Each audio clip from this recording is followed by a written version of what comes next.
Hello, coming to you from Lahore, this is Indus News. I'm Mukhar Rizvi. These are the top stories.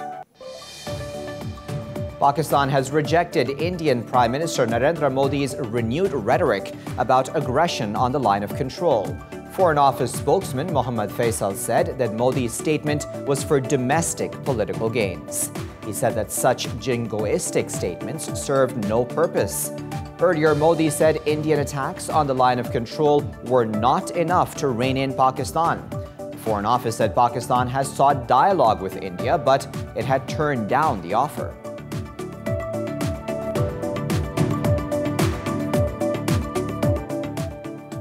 Meanwhile, an Indian spy drone has been shot down by Pakistani forces after flying across the line of control. Pakistan's military has warned that not even a quadcopter would be allowed to cross into Azad Kashmir. Earlier, the Foreign Office summoned India's acting High Commissioner to protest the martyrdom of a woman on the line of control. Pakistan said that India's ceasefire violations threaten regional peace and may lead to a strategic miscalculation.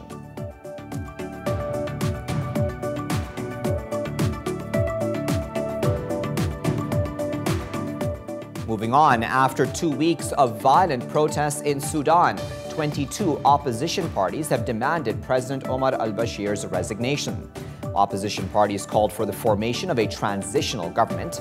The government says at least 19 people have been killed in demonstrations against inflation. The opposition puts the death toll at about 40.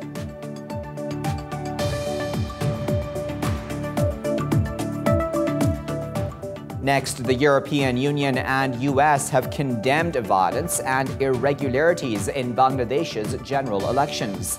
Brussels and Washington called for an examination of Sunday's polls. They said opposition parties have been denied a level playing field.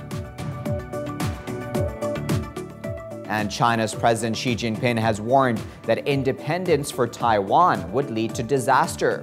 Xi said China is willing to create broad space for peaceful reunification with Taiwan.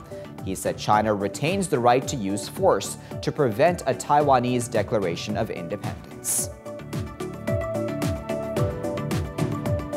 To India, defying a centuries-old ban, 2 women have become the first to enter a Hindu temple in southern Kerala state.